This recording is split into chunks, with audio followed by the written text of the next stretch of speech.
एक गांव में मेला लगा हुआ था। मेले में मनोरंजन के कई साधनों के अतिरिक्त श्रृंगार, सजावट और दैनिक जीवन में उपयोग में आने वाली वस्तुओं की अनेक दुकानें थी। शाम होते ही मेले की रौनक बढ़ जाती थी। एक शाम रोज की तरह मेला सजा हुआ था। महिला, पुरुष और बच्चे सभी मेले का आनंद उठा रहे थे। दुकानों में अच्छी खासी भीड़ उमड़ी हुई थी। उन्हीं दुकानों में से एक दुकान कांच से निर्मित वस्तुओं की थी, जिसमें कांच के बर्तन और गृह सज्जा की कई वस्तुएं बिक रही थी।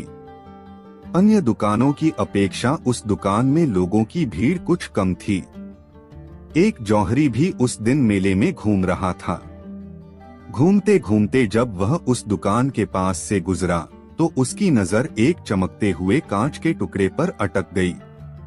उसकी पारखी नजर तुरंत ताड़ गई कि वह कोई साधारण कांच का टुकड़ा नहीं, बल्कि बेशकीमती हीरा है। वह समझ गया कि दुकानदार इस बात से अनभिज्ञ है। वह दुकान में गया और उस हीरे को उठाकर दुकानदार से उसकी कीमत पूछने लगा। भाई, जरा इसकी कीमत तो बताना।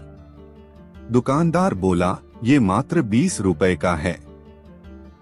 जौहरी लालची था। वह कम से कम कीमत में उस कीमती हीरे को हथियाने की फिराक में था। वह दुकानदार से मोलभाव करने लगा। नहीं भाई, इतनी कीमत तो मैं नहीं दे सकता। मैं तुम्हें इसके 15 रुपए दे सकता हूँ। 15 रुपए में तुम मुझे ये दे सकते हो तो दे दो। दुकानदार उस कीमत पर राजी नहीं हुआ। उस समय दुकान में कोई ग्राहक नहीं था। जौहरी ने सोचा कि थोड़ी देर मेले में घूम फिरकर वापस आता हूँ। हो सकता है तब तक इसका मन बदल जाए और ये 15 रुपए में मुझे यह कीमती हीरा दे दे। यह सोच हीरा बिना खरीदे वह वहां से चला गया। कुछ देर बाद जब वह पुनः उस दुकान में लौटा तो हीरे को नदारद पाया। उसने फौरन दुकानदार से पूछा, यहाँ जो कांच का टुकड़ा था वो कहाँ गया? मैंने उसे 25 रुपए में बेच दिया, दुकानदार ने उत्तर दिया। जौहरी ने अपना सिर पीट लिया और बोला, ये तुमने क्या किया? तुम बहुत बड़े मूर्ख हो। वह कोई कांच का टुकड़ा नहीं, बल्कि बेशकीमती हीरा था। मात्र 25 रुपए में तुमने उसे बेच दिया। मूर्ख मैं नहीं, तुम हो। मैं तो नहीं जानता था कि वह बेशकीमती हीरा है। पर तुम तो जानते थे। फिर भी तुम मुझसे मोलभाव कर 5 रुपए बचाने में लगे रहे और हीरा बिना खरीदे ही दुकान से चले गए, दुकानदार ने उत्तर दिया। दुकानदार का उत्तर सुन जौहरी अपनी मूर्खता पर पछताने लगा और पछताते हुए खाली हाथ वापस लौट गया। मूर्खता और लालच दोनों ही नुकसान का कारण हैं। ठंड का मौसम था। शीतल हवा पूरे राज्य में बह रही थी। कड़ाके की ठंड में भी उस दिन राजा सदा की तरह अपनी प्रजा का हाल जानने भ्रमण पर निकला था। महल वापस आने पर उसने देखा कि महल के मुख्य द्वार के पास एक वृद्ध बैठा हुआ है। पतली धोती और कुर्ता पहने वह वृद्ध ठंड से कांप रहा था। कड़ाके की ठंड में उस वृद्ध को बिना गर्म कपड़ों के देख राजा चकित रह गया। उसके पास जाकर राजा ने पूछा, क्या तुम्हें ठंड नहीं लग रही? लग रही है, पर क्या करूं, मेरे पास गर्म कपड़े नहीं हैं। इतने वर्षों से कड़कड़ाती ठंड मैं यूं ही बिना गर्म कपड़ों के गुजार रहा हूं। भगवान मुझे इतनी शक्ति दे देता है कि मैं ऐसी ठंड सह सकूं और उसमें जी सकूं, वृद्ध ने उत्तर दिया। राजा को वृद्ध पर दया आ गई। उसने उससे कहा, तुम यहीं रुको, मैं अंदर जाकर तुम्हारे लिए गर्म कपड़े भिजवाता हूँ। वृद्ध प्रसन्न हो गया। उसने राजा को कोटि कोटि धन्यवाद दिया। वृद्ध को आश्वासन देकर राजा महल के भीतर चला गया। किंतु महल के भीतर जाकर वह अन्य कार्यों में व्यस्त हो गया और वृद्ध के लिए गर्म कपड़े भिजवाना भूल गया। अगली सुबह एक सिपाही ने आकर राजा को सूचना दी कि महल के बाहर एक वृद्ध मृत पड़ा है। उसके मृत शरीर के पास जमीन पर एक संदेश लिखा हुआ है, जो वृद्ध ने अपनी मृत्यु के पूर्व लिखा था। संदेश यह था, इतने वर्षों से मैं पतली धोती कुर्ता पहने ही कड़ाके की ठंड सहते हुए जी रहा था, किंतु कल रात गर्म वस्त्र देने के तुम्हारे वचन ने मेरी जान ले ली। दूसरों से की गई अपेक्षाएं अक्सर हमें उन पर निर्भर बना देती है, जो कहीं न कहीं हमारी दुर्बलता का कारण बनती है। इसलिए अपनी अपेक्षाओं के लिए दूसरों पर निर्भर रहने के स्थान पर स्वयं को सबल बनाने का प्रयास करना चाहिए। बहुत समय पहले की बात है। एक राज्य में एक राजा का राज था। वह अक्सर सोचा करता था कि मैं राजा क्यों बना। एक दिन इस प्रश्न का उत्तर प्राप्त करने के लिए उसने अपने राज्य के बड़े बड़े ज्योतिषियों को आमंत्रित किया।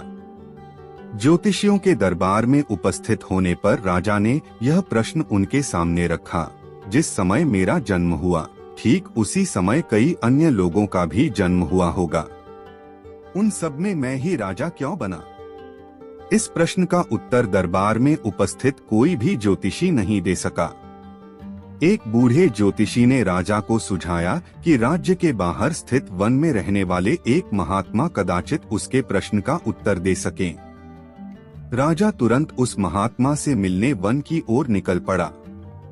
जब वह महात्मा के पास पहुंचा तो देखा कि वह अंगारे खा रहे हैं। राजा घोर आश्चर्य में पड़ गया, किंतु उस समय राजा की प्राथमिकता अपने प्रश्न का उत्तर प्राप्त करना था। इसलिए उसने इधर उधर की कोई बात किए बिना अपना प्रश्न महात्मा के सामने रख दिया। प्रश्न सुन महात्मा ने कहा, राजन, इस समय मैं भूख से बेहाल हूँ। मैं तुम्हारे प्रश्न का उत्तर नहीं दे सकता। कुछ दूरी पर एक पहाड़ी है, उसके ऊपर एक और महात्मा तुम्हें मिलेंगे। वे तुम्हारे प्रश्न का उत्तर दे देंगे। तुम उनसे जाकर मिलो। राजा बिना समय व्यर्थ किए पहाड़ी पर पहुंचा। वहां भी उसके आश्चर्य की सीमा नहीं रही जब उसने देखा कि वहां वह महात्मा चिमटे से नोच नोच कर अपना ही मांस खा रहे हैं। राजा ने उनके समक्ष वह प्रश्न दोहराया। प्रश्न सुनकर महात्मा बोले, राजन, मैं तुम्हारे प्रश्न का उत्तर नहीं दे सकता। मैं भूख से तड़प रहा हूँ। इस पहाड़ी के नीचे एक गांव है। वहां 5 वर्ष का एक बालक रहता है। वह कुछ ही देर में मरने वाला है। तुम उसकी मृत्यु पूर्व उससे अपने प्रश्न का उत्तर प्राप्त कर लो। राजा गांव में जाकर उस बालक से मिला। वह बालक मरने की कगार पर था। राजा का प्रश्न सुन वह हंसने लगा। एक मरते हुए बालक को हंसता देख राजा चकित रह गया, किंतु वह शांति से अपने पूछे गए प्रश्न के उत्तर की प्रतीक्षा करने लगा। बालक बोला, राजन, पिछले जन्म में मैं, तुम और वो 2 महात्मा जिनसे तुम पहले मिल चुके हो, भाई थे। एक दिन हम सभी भाई भोजन कर रहे थे कि एक साधु हमारे पास आकर भोजन मांगने लगा। सबसे बड़े भाई ने उससे कहा कि तुम्हें भोजन दे दूंगा तो क्या मैं अंगारे खाऊंगा, और आज वह अंगारे खा रहा है। दूसरे भाई ने कहा कि तुम्हें भोजन दे दूंगा तो क्या मैं अपना मांस नोचकर खाऊंगा, और आज वह अपना ही मांस नोचकर खा रहा है। साधु ने जब मुझसे भोजन मांगा तो मैंने कहा कि तुम्हें भोजन देकर क्या मैं भूखा मरूंगा, और आज मैं भूखे मरने की कगार पर हूँ। किंतु तुमने दया दिखाते हुए उस साधु को अपना भोजन दे दिया। उस पुण्य का ही प्रताप है कि इस जन्म में तुम राजा बने। इतना कहकर बालक मृत्यु को प्राप्त हो गया। राजा को अपने प्रश्न का उत्तर मिल चुका था। वह अपने राज्य की ओर चल पड़ा।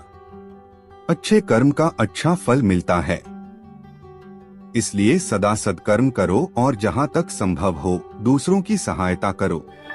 एक दिन की बात है। 2 मित्र सोहन और मोहन अपने गांव के मंदिर की सीढ़ियों पर बैठकर बातें कर रहे थे। इतने में एक तीसरा व्यक्ति जतिन उनके पास आया और उनकी बातों में शामिल हो गया।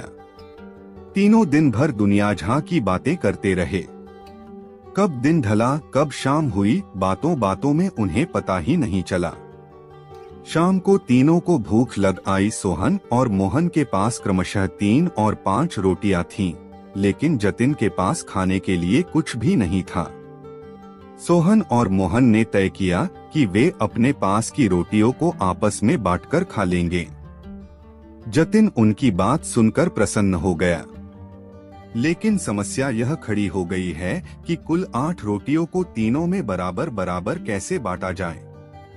सोहन इस समस्या का समाधान निकालते हुए बोला, हमारे पास कुल 8 रोटियां हैं। हम इन सभी रोटियों के 3 से 3 टुकड़े करते हैं।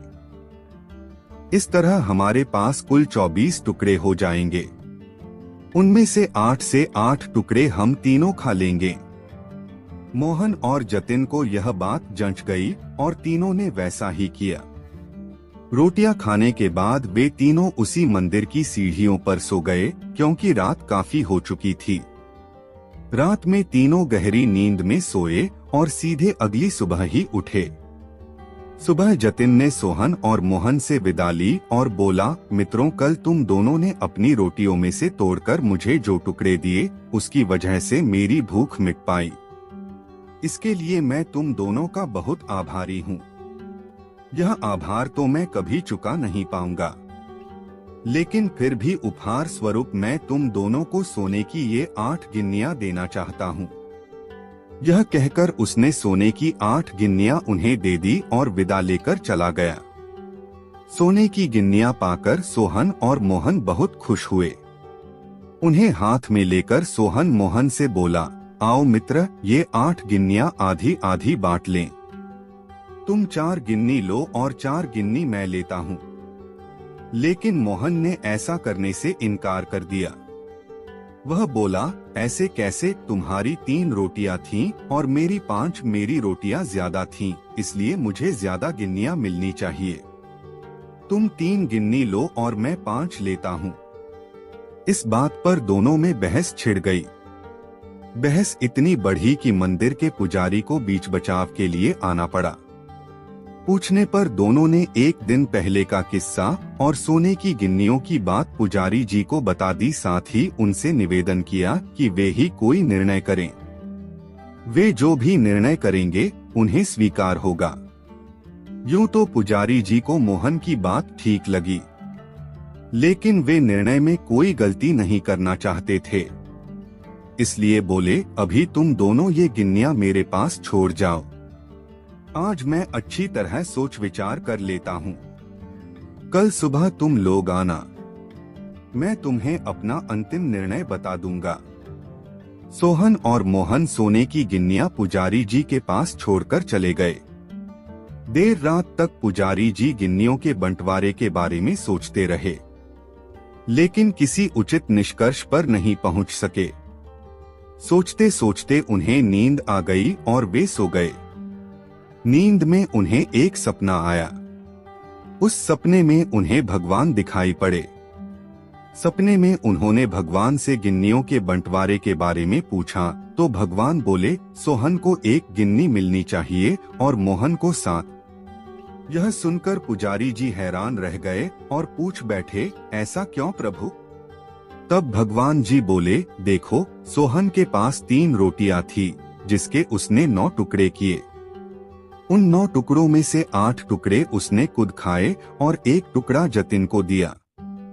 वहीं मोहन ने अपनी 5 रोटियों के 15 टुकड़े किए और उनमें से 7 टुकड़े जतिन को देकर खुद 8 टुकड़े खाए। चूंकि सोहन ने जतिन को 1 टुकड़ा दिया था और मोहन ने 7, इसलिए सोहन को 1 गिन्नी मिलनी चाहिए और मोहन को 7। पुजारी जी भगवान के इस निर्णय पर बहुत प्रसन्न हुए और उन्हें कोटि कोटि धन्यवाद देते हुए बोले, प्रभु, मैं ऐसे न्याय की बात कभी सोच ही नहीं सकता था। अगले दिन जब सोहन और मोहन मंदिर आकर पुजारी जी से मिले तो पुजारी जी ने उन्हें अपने सपने के बारे में बताते हुए अंतिम निर्णय सुना दिया और सोने की गिन्नियां बांट दी। जीवन में हम जब भी कोई त्याग करते हैं या काम करते हैं तो अपेक्षा करते हैं कि भगवान इसके बदले हमें बहुत बड़ा फल देंगे, लेकिन जब ऐसा नहीं हो पाता तो हम भगवान से शिकायत करने लग जाते हैं। हमें लगता है कि इतना कुछ त्याग करने के बाद भी हमें जो प्राप्त हुआ वो बहुत कम है। भगवान ने हमारे साथ अन्याय किया है, लेकिन वास्तव में भगवान का न्याय हमारी सोच से परे है। वह महज हमारे त्याग को नहीं बल्कि समग्र जीवन का आकलन कर निर्णय लेता है। इसलिए जो भी हमें मिला है उसमें संतुष्ट रहना चाहिए और भगवान से शिकायतें नहीं करनी चाहिए, क्योंकि भगवान का निर्णय सदा न्याय संगत होता है और हमें जीवन में जो भी मिल रहा होता है वो बिल्कुल सही होता है। एक समय की बात है, एक राज्य में एक राजा राज करता था। उसके महल में बहुत खूबसूरत बगीचा था। बगीचे की देखरेख की जिम्मेदारी एक माली के कंधों पर थी। माली पूरा दिन बगीचे में रहता और पेड़ पौधों की अच्छे से देखभाल किया करता था। राजा माली के काम से बहुत खुश था। बगीचे में एक अंगूर का पेड़ लगा हुआ था जिसमें ढेर सारे अंगूर फले हुए थे। एक दिन एक चिड़िया बगीचे में आई। उसने अंगूर की बेल पर फले अंगूर चखे। अंगूर स्वाद में मीठे थे। उस दिन के बाद से वह रोज बाग में आने लगी। चिड़िया अंगूर की बेल पर बैठती और चुन चुनकर सारे मीठे अंगूर खा लेती। खट्टे और अधपके अंगूर वह नीचे गिरा देती। चिड़िया की इस हरकत पर माली को बड़ा क्रोध आता। वह उसे भगाने का प्रयास करता, लेकिन सफल नहीं हो पाता। बहुत प्रयासों के बाद भी जब माली चिड़िया को भगा पाने में सफल नहीं हो पाया तो राजा के पास चला गया। उसने राजा को चिड़िया की पूरी कारस्तानी बता दी और बोला, महाराज, चिड़िया ने मुझे तंग कर दिया है। उसे काबू में करना मेरे बस के बाहर है। अब आप ही कुछ करें। राजा ने खुद ही चिड़िया से निपटने का निर्णय किया। अगले दिन वह बाग में गया और अंगूर के पेड़ की आड़ में छुपकर बैठ गया। रोज की तरह चिड़िया आई और अंगूर की बेल पर बैठकर अंगूर खाने लगी। अवसर पाकर राजा ने उसे पकड़ लिया। चिड़िया ने राजा की पकड़ से आजाद होने का बहुत प्रयास किया, किंतु सब व्यर्थ रहा।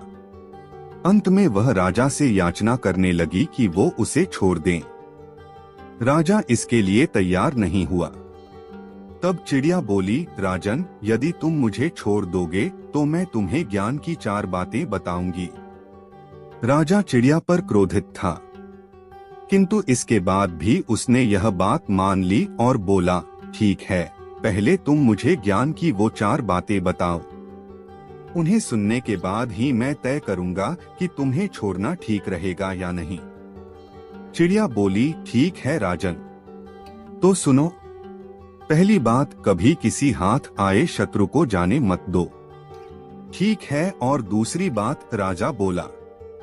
दूसरी ये है कि कभी किसी असंभव बात पर यकीन मत करो, चिड़िया बोली।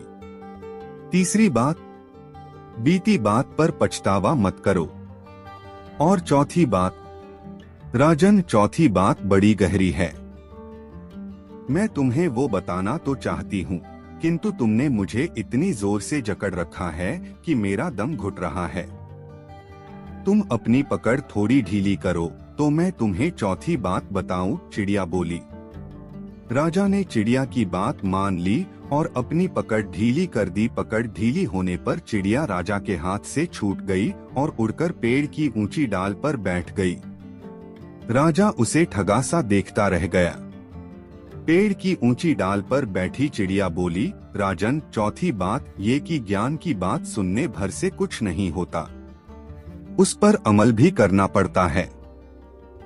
अभी कुछ देर पहले मैंने तुम्हें ज्ञान की 3 बातें बताई, जिन्हें सुनकर भी आपने उन्हें अनसुना कर दिया।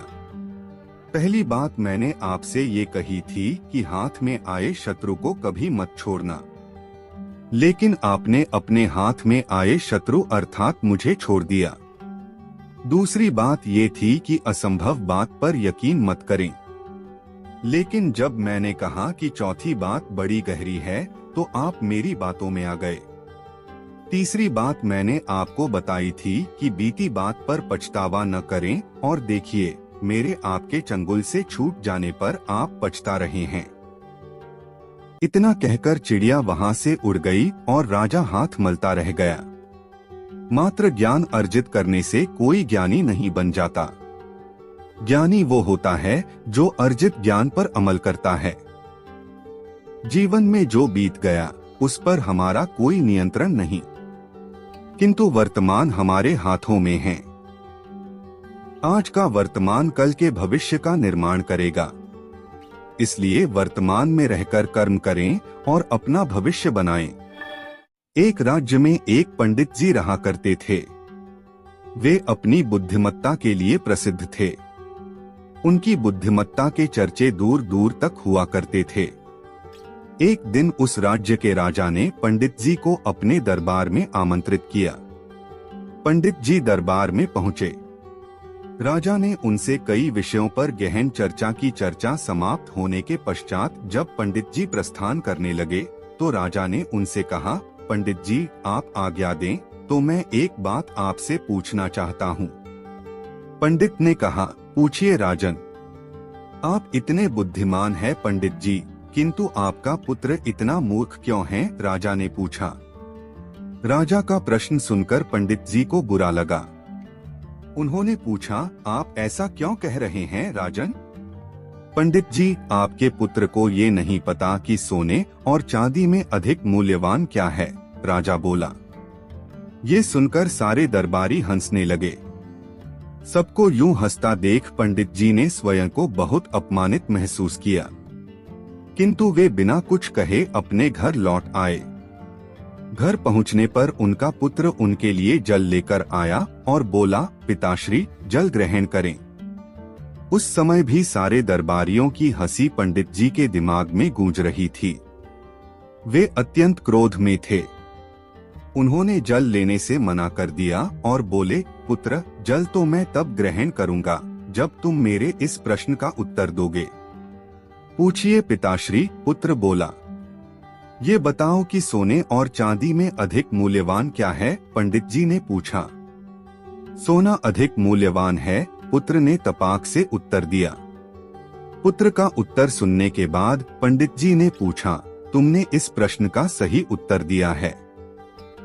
फिर राजा तुम्हें मूर्ख क्यों कहते हैं? वे कहते हैं कि तुम्हें सोने और चांदी के मूल्य का ज्ञान नहीं है। पंडित जी की बात सुनकर पुत्र सारा माजरा समझ गया। वह उन्हें बताने लगा, पिताश्री मैं प्रतिदिन सुबह जिस रास्ते से विद्यालय जाता हूँ उस रास्ते के किनारे राजा अपना दरबार लगाते हैं। वहाँ ज्ञानी और बुद्धिमान लोग बैठकर विभिन्न विषयों पर चर्चा करते हैं।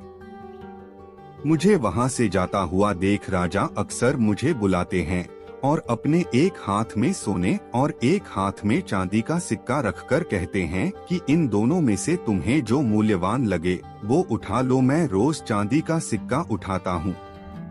यह देख वे लोग मेरा परिहास करते हैं और मुझ पर हंसते हैं।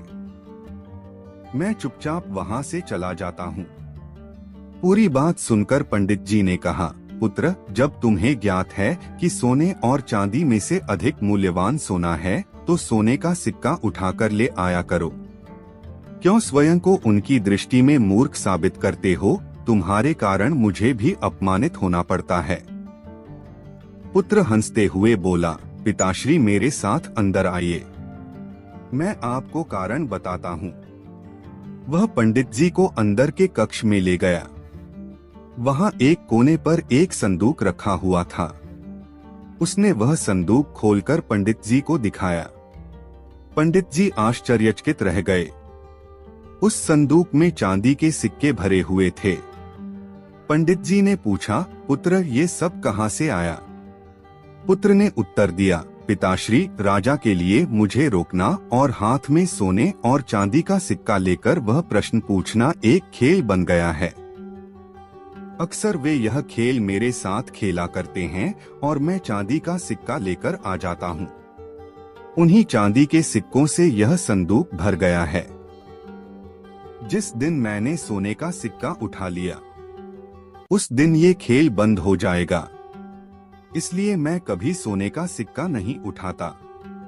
पंडित जी को पुत्र की बात समझ तो आ गई, किंतु वे पूरी दुनिया को ये बताना चाहते थे कि उनका पुत्र मूर्ख नहीं है। इसलिए उसे लेकर वे राजा के दरबार चले गए। वह पुत्र ने राजा को सारी बात बता दी कि वो जानते हुए भी चांदी का सिक्का ही क्यों उठाता है। पूरी बात जानकर राजा बड़ा प्रसन्न हुआ। उसने सोने के सिक्कों से भरा संदूक मंगवाया और उसे पंडित जी के पुत्र को देते हुए बोला, असली विद्वान तो तुम निकले। कभी भी अपने सामर्थ्य का दिखावा मत करो, कर्म करते चले जाओ। जब वक्त आएगा तो पूरी दुनिया को पता चल जाएगा कि आप कितने सामर्थ्यवान हैं। उस दिन आप सोने की तरह चमकोगे और पूरी दुनिया आपका सम्मान करेगी। एक समय की बात है, एक गांव में सोनू नाम का एक छोटा सा लड़का रहता था। उसे घूमने फिरने का और नई चीजें जानने का बड़ा शौक था। एक दिन जब वह जंगल में घूम रहा था तो उसे एक संतरे का जादुई पेड़ दिखाई देता है। वह पेड़ बाकी पेड़ों से बिल्कुल अलग दिख रहा था। जब सोनू एक संतरे को चखता है तो उसे अपने अंदर भरपूर ऊर्जा महसूस होती है और उसका दिमाग पहले से बहुत तेज हो जाता है। सोनू उस जादुई संतरे का इस्तेमाल अपने खुद के फायदे के लिए करने लगा। उसे हर चीज पहले ही पता चल जाती और वह हर कठिन से कठिन प्रश्नों को हल कर लेता था। दूर दूर से लोग उसकी इस प्रतिभा को देखने आते थे। जैसे जैसे समय बीतता गया, सोनू की शक्तियां कम होती गई। पेड़ पर संतरों की चमक भी कम हो रही थी और धीरे धीरे उनकी भी शक्तियां खत्म होने लगी थी।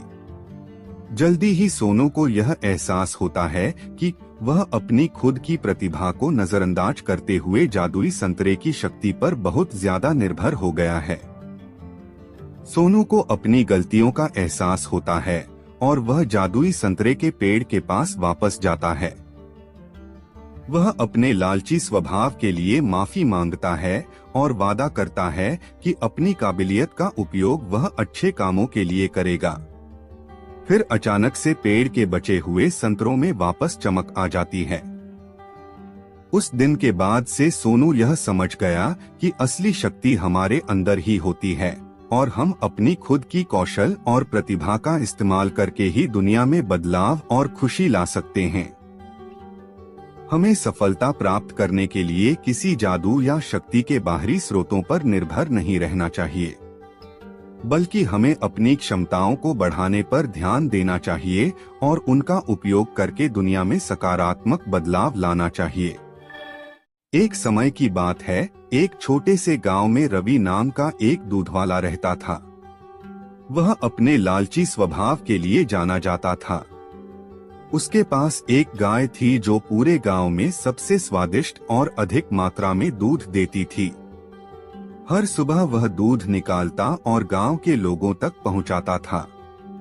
एक दिन रवि को यह एहसास हुआ कि गांव वालों को उसके गाय का दूध बहुत पसंद आ रहा है। इस बात से उसे बहुत खुशी होती है और उसके लालची दिमाग में एक उपाय आता है। वह सोचता है कि अगर मैं दूध में पानी मिला दूं तो मैं अपना मुनाफा बढ़ा सकता हूं और किसी को पता भी नहीं चलेगा। उस दिन के बाद से रवि गांव वालों को दूध पहुंचाने से पहले उसमें पानी मिला देता था। उसे लगने लगा था कि वह बहुत चालाक हो गया है और उसके इस काम के बारे में किसी को पता नहीं चलेगा। गांव वालों को दूध के स्वाद में बदलाव नजर आता है क्योंकि उसका स्वाद अब पहले जैसा नहीं था। जल्द ही रवि के दूध में पानी मिलाने की खबर पूरे गांव में फैल जाती है। लोग शिकायत करने लगते हैं और उसके दूध का बहिष्कार करते हैं। लोगों को बहुत गुस्सा आता है क्योंकि उन्हें लगता है कि उन्होंने जिस पर भरोसा किया उसी ने उनके साथ धोखा किया है। रवि के गलत काम की वजह से उसका धंधा नीचे गिरने लगता है। उसे अपनी गलती का एहसास होता है, लेकिन अब बहुत देर हो चुकी थी। उसकी गांव वालों की नजर में जो इज्जत थी वह खत्म हो चुकी थी। गांव वाले अब उस पर भरोसा नहीं कर सकते थे और उसका दूध लेने से मना करने लगे। अपने किए पर शर्मिंदा होकर रवि ने फैसला किया कि वह अपने काम करने का तरीका बदलेगा। उसने कसम खा ली कि वह एक ईमानदार व्यापारी बनेगा और गांव वालों का भरोसा वापस जीतेगा। रवि ने फिर से गांव वालों को शुद्ध और बिना मिलावट का दूध देना शुरू कर दिया। धीरे धीरे गांव वालों को रवि के काम करने के तरीके में बदलाव नजर आया और उसकी तारीफ करने लगे। उन्होंने उसे माफ कर दिया और फिर से उससे दूध लेना शुरू कर दिया। रवि ने ईमानदारी के महत्व और लालच के परिणामों के बारे में एक जरूरी सबक सीखा। उस दिन के बाद से रवि एक ईमानदार दूध वाले के नाम से जाना जाने लगा। उसे उसकी खोई हुई इज्जत और गांव वालों का भरोसा वापस मिल गया। उसका धंधा फिर से चलने लगा। उसे समझ आ गया कि असली सफलता ईमानदार होने और ईमानदारी से दूसरों की सेवा करने से आती है। लालच से अस्थायी लाभ हो सकता है, लेकिन यह अंततः भरोसे को खत्म कर देता है। हालांकि ईमानदारी और निष्ठा लंबे समय तक चलने वाली सफलता और सम्मान की कुंजी है। एक बार एक बहुत बड़ा बिजनेसमैन एक छोटे से गांव में जाना चाहता था। उसका मकसद होता है उस गांव में एक बड़ी सी फैक्ट्री लगाना। वह एक ऐसी जगह पर पहुंच जाता है जहां पर उसके सामने एक नदी होती है और उस नदी के सामने वह गांव होता है। अब उसके सामने दो रास्ते थे। पहला यह कि वह सड़क के रास्ते घूमकर उस गांव तक पहुंचे, जिसमें लगभग 10 घंटे लगेंगे, क्योंकि वहां तक पहुंचने का कोई सीधा रास्ता नहीं था। दूसरा रास्ता यह था कि वह एक नाव में बैठकर नदी के रास्ते उस गांव तक पहुंच जाए, जिसमें केवल 20 मिनट ही लगते। तो अपना टाइम बचाने के लिए उसने उस नाव के जरिए गांव तक पहुंचने का फैसला किया। वह नाव बहुत छोटी सी थी, जिसमें एक तरफ वह आदमी बैठा था जो नाव चला रहा था और दूसरी तरफ वह बिजनेसमैन बैठा था। नाव में बैठने के थोड़ी देर बाद उस बिजनेसमैन ने नाव वाले से पूछा, तुझे पता है तेरी नाव में कौन बैठा है? नाव वाले ने बड़े भोलेपन से कहा, नहीं साहब, मैं नहीं जानता। तब बिजनेसमैन ने कहा, अरे तू अखबार नहीं पढ़ता है क्या? मेरी फोटो हर दूसरे तीसरे दिन अखबार में छपती है। नाव वाले ने कहा, अरे साहब, मुझे पढ़ना लिखना नहीं आता है। मैं बहुत छोटा सा था जब मेरे पिताजी गुजर गए थे और अपने परिवार का ध्यान रखने के लिए मैं बचपन से ही काम में लग गया। इसलिए मेरा स्कूल बचपन में ही छूट गया था। यह सुनकर उस बिजनेसमैन ने नाव वाले का मजाक उड़ाते हुए कहा, तुझे पढ़ना लिखना भी नहीं आता है, ऐसी जिंदगी का क्या फायदा? यह सुनकर उस नाव वाले को बुरा तो लगा, लेकिन उसने कुछ नहीं कहा। थोड़ी देर बाद वह बिजनेसमैन उस नाव वाले से बोला, अभी कुछ दिन बाद यह जो तू सामने जमीन देख रहा है ना, वहाँ मेरी एक बड़ी सी फैक्ट्री लगेगी जहाँ पर हम मिनरल वाटर की बॉटल्स बनाएंगे। उस नाव वाले को बात समझ नहीं आई। उसने कहा, किस चीज की फैक्ट्री? तो बिजनेसमैन ने बड़े रवैया से उससे कहा, वहाँ पानी की बोतलें बनेंगी जो तेरे गांव में नहीं बिकती लेकिन शहरों में बहुत बिकती है। तब नाव वाले ने कहा, अरे साहब, मुझे कहाँ पता होगा, मैं तो कभी इस गांव से बाहर निकला ही नहीं। फिर बिजनेसमैन ने उसके ऊपर हंसते हुए बोला, तू कभी इस गांव से बाहर तक नहीं गया, तुझे पता ही नहीं कि शहर क्या होता है, ऐसी जिंदगी का क्या फायदा?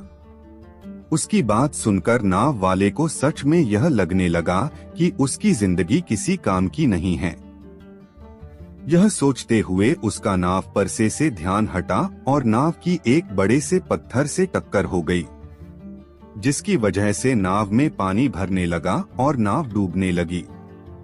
उस जगह पर पानी बहुत ही गहरा था और किनारा बहुत दूर था। नाव वाले को समझ आ गया कि अब इस नाव को बचाने का कोई तरीका नहीं है।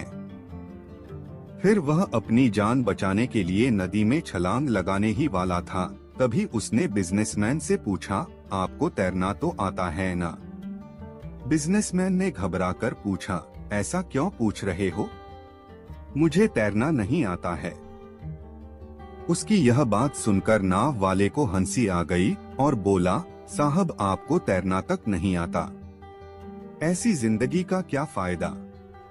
यह सुनकर उस बिजनेसमैन को अपनी गलती का एहसास हुआ और हाथ जोड़कर उसने नाव वाले से कहा, तुम जो मांगोगे मैं तुम्हें वह दूंगा, बस मेरी जान बचा लो। उस नाव वाले ने कहा, अरे साहब घबराओ नहीं, मुझे सिर्फ तैरना ही नहीं आता है बल्कि डूबते हुए लोगों को बचाना भी आता है। आप मुझे कसकर पकड़ लो, मैं आपको कुछ नहीं होने दूंगा। और फिर उस नाव वाले ने न सिर्फ अपनी बल्कि उस बिजनेसमैन की भी जान बचाई। तो हमें इस कहानी से एक बहुत बड़ी सीख मिलती है कि जिंदगी में कभी किसी का मजाक नहीं उड़ानी चाहिए या अपने से कम नहीं समझना चाहिए, क्योंकि हमें नहीं पता कि कब, कहां और कैसे किसकी जरूरत पड़ जाए। एक बार एक छोटी सी बच्ची हाथ में मिट्टी की गुल्लक लिए भागती हुई एक दवाई की दुकान पर गई। वह काफी देर तक वहां पर खड़ी रही, लेकिन दुकानदार का ध्यान उस पर नहीं गया क्योंकि वहां पर काफी भीड़ थी। उसने दुकानदार को कई बार बुलाया, लेकिन दुकानदार का ध्यान उस पर नहीं गया क्योंकि वहां पर भीड़ बहुत थी। फिर उस बच्ची को गुस्सा आया और अपने मिट्टी की गुल्लक को वहीं काउंटर पर जोर से रख दिया। इसके बाद दुकानदार और वहां पर खड़े सभी लोग उस बच्ची की तरफ देखने लगे। दुकानदार ने उस बच्ची से पूछा, बेटे आपको क्या चाहिए? तो वह बड़े ही भोलेपन से बोली, मुझे एक चमत्कार चाहिए। यह सुनकर दुकानदार को कुछ समझ में नहीं आया और ना ही वहां पर खड़े लोगों को कुछ समझ में आया। सभी उसकी तरफ देखने लगे। फिर दुकानदार ने उससे कहा कि बेटे चमत्कार तो यहाँ पर नहीं मिलता है। तो बच्ची को लगा कि वह उसे झूठ बोल रहा है। उसने कहा कि मेरे गुल्लक में बहुत पैसे हैं, बताओ आपको कितने पैसे चाहिए, मैं आज यहाँ से चमत्कार लेकर ही जाऊंगी। तभी काउंटर पर खड़े एक आदमी ने उससे पूछा कि बेटी क्यों चाहिए तुमको चमत्कार? तब उस बच्ची ने अपनी कहानी बताई, अभी कुछ दिन पहले मेरे भाई के सर में बहुत तेज दर्द हुआ। मेरे पापा मम्मी उसको हॉस्पिटल ले गए। उसके बाद कई दिन तक मेरा भाई घर नहीं आया। मैंने बहुत बार अपने पापा से पूछा, लेकिन उन्होंने मुझे कुछ नहीं बताया। वो बार बार यही बोलते रहे कि वह कल आ जाएगा, लेकिन वह अभी तक घर नहीं आया है। तभी मैंने देखा कि मम्मी रो रही थी और पापा उनसे कह रहे थे कि हमारे बेटे के इलाज और दवाइयों के लिए जितने पैसे चाहिए उतने पैसे मेरे पास नहीं हैं। अब उसको कोई चमत्कार ही बचा सकता है। तब मुझे लगा कि मेरे पापा के पास अगर पैसे नहीं भी हैं तो क्या हुआ, मेरे पास तो है। इसलिए मैंने जितने भी पैसे जोड़ रखे थे वह सारे पैसे लेकर मैं इस दवाई की दुकान पर आई हूँ ताकि चमत्कार खरीद सकूं। फिर उस आदमी ने बच्ची से पूछा कि कितने पैसे हैं तुम्हारे पास? यह सुनते ही बच्ची ने गुल्लक उठाई और जमीन पर पटककर उसे फोड़ दिया और पैसे गिनने लग गई। वहां पर खड़े सभी लोग उसे देख रहे थे। थोड़ी देर बाद उसने सारे पैसे इकट्ठे किए और बोली, मेरे पास पूरे 19 रुपए हैं। वो जो आदमी वहां पर खड़ा था वह थोड़ा सा मुस्कुराया और बोला, अरे तुम्हारे पास तो पूरे पैसे हैं, इतने का ही तो आता है चमत्कार। यह सुनकर वह बच्ची बहुत खुश हो गई और बोली, चलो मैं आपको अपने पापा से मिलवाती हूँ। बाद में पता लगा कि वह आदमी कोई आम आदमी नहीं था, बल्कि एक बहुत बड़ा न्यूरो सर्जन था और उसने सिर्फ 19 रुपए में उसके भाई की सर्जरी कर दी। उसका भाई कुछ दिन बाद ठीक हो करके घर वापस आ गया। फिर कुछ दिन बाद वह बच्ची, उसका भाई, उसके पापा और मम्मी चारों एक साथ बैठे हुए थे और बात कर रहे थे। तभी उसकी मम्मी ने उसके पापा से पूछा कि अब तो बता दो, यह चमत्कार आपने किया कैसे? तब उन्होंने अपनी बेटी की तरफ देखकर कहा, चमत्कार मैंने नहीं, इसने किया है। तो यहाँ पर एक बहुत बड़ा सबक है जो हम उस छोटी सी बच्ची से सीख सकते हैं। जिंदगी में कभी कभी ऐसा होता है कि हमको कोई रास्ता नजर नहीं आ रहा होता है और हम लोग हिम्मत हार जाते हैं। तब हमारे अंदर एक बच्चा होता है जो कोशिश करने से कभी पीछे नहीं हटता है। वह हार मानने को तैयार ही नहीं होता है क्योंकि उसको ना शब्द समझ नहीं आता है। वह बच्चा जिसके लिए कुछ भी नामुमकिन नहीं है, क्योंकि वह हर हाल में कोशिश करता ही रहता है। एक समय की बात है, एक गांव में एक मूर्तिकार रहता था। मूर्तिकला के प्रति अत्यधिक प्रेम के कारण उसने अपना संपूर्ण जीवन मूर्तिकला को समर्पित कर दिया। परिणामतः वह इतना पारंगत हो गया कि उसकी बनाई हर मूर्ति जीवंत प्रतीत होती थी। उसकी बनाई मूर्तियों को देखने वाला उसकी कला की भूरी भूरी प्रशंसा करता था। उसके गांव में ही नहीं बल्कि उसकी कला के चर्चे दूर दूर के नगर और गांव में होने लगे थे। ऐसी स्थिति में जैसा सामान्यतः होता है वैसे ही मूर्तिकार के साथ भी हुआ। उसके भीतर अहंकार की भावना जागृत हो गई। वह स्वयं को सर्वश्रेष्ठ मूर्तिकार मानने लगा। उम्र बढ़ने के साथ जब उसका अंत समय निकट आने लगा तो वह मृत्यु से बचने की युक्ति सोचने लगा। वह किसी भी तरह स्वयं को यमदूत की दृष्टि से बचाना चाहता था ताकि वह उसके प्राण न हर सके। अंततः उसे एक युक्ति सूझ ही गई। उसने अपनी बेमिसाल मूर्तिकला का प्रदर्शन करते हुए 10 मूर्तियों का निर्माण किया। वे सभी मूर्तियां दिखने में हूबहू उसके समान थीं। निर्मित होने के पश्चात सभी मूर्तियां इतनी जीवंत प्रतीत होने लगी कि मूर्तियों और मूर्तिकार में कोई अंतर ही न रहा। मूर्तिकार उन मूर्तियों के मध्य जाकर खड़ा हो गया। युक्तिनुसार यमदूत का उसे इन मूर्तियों के मध्य पहचान पाना असंभव था। उसकी युक्ति कारगर भी सिद्ध हुई। जब यमदूत उसके प्राण हरने आया तो 11 एक सरीकी मूर्तियों को देख चकित रह गया।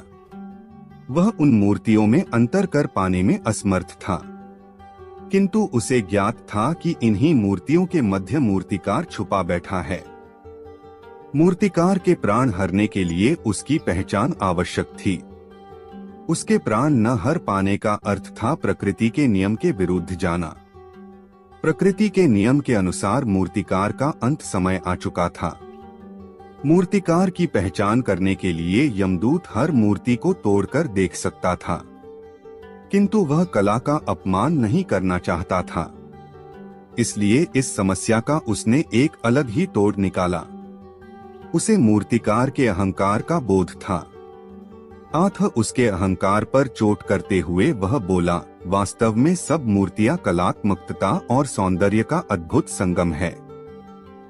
किंतु मूर्तिकार एक त्रुटि कर बैठा। यदि वो मेरे सम्मुख होता तो मैं उसे उस त्रुटि से अवगत करा पाता। अपनी मूर्ति में त्रुटि की बात सुन अहंकारी मूर्तिकार का अहंकार जाग गया। उससे रहा नहीं गया और झट से अपने स्थान से हट गया और यमदूत से बोला, त्रुटि? असंभव। मेरी बनाई मूर्तियां सर्वदा त्रुटिहीन होती हैं। यमदूत की युक्ति काम कर चुकी थी। उसने मूर्तिकार को पकड़ लिया और बोला, बेजान मूर्तियां बोला नहीं करती और तुम बोल पड़े।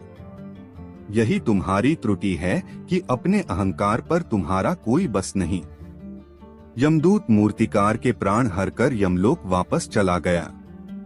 अहंकार विनाश का कारण है, इसलिए अहंकार को कभी भी खुद पर हावी नहीं होने देना चाहिए। पहाड़ी क्षेत्र में नदी किनारे एक छोटा सा गांव बसा हुआ था। उस गांव के लोग बहुत धार्मिक प्रवृत्ति के थे। गांव के मध्य स्थित मंदिर में सभी गांव वाले दैनिक पूजा अर्चना करते थे। उस मंदिर की देखभाल की जिम्मेदारी वहां के पुजारी पर थी, जो मंदिर परिसर में ही निवास करता था। वह सुबह से लेकर रात तक ईश्वर की अर्चना में लीन रहता था। एक दिन गांव पर प्रकृति का कहर मूसलाधार बारिश के रूप में टूटा, जिससे गांव की नदी में बाढ़ आ गई। बाढ़ का पानी जब गांव में प्रवेश कर गया तो गांव के लोग घर छोड़कर सुरक्षित स्थान पर जाने की तैयारी करने लगे। एक व्यक्ति को गांव छोड़कर जाने के पहले मंदिर के पुजारी का ध्यान आया और वह भागता हुआ मंदिर पहुंचा।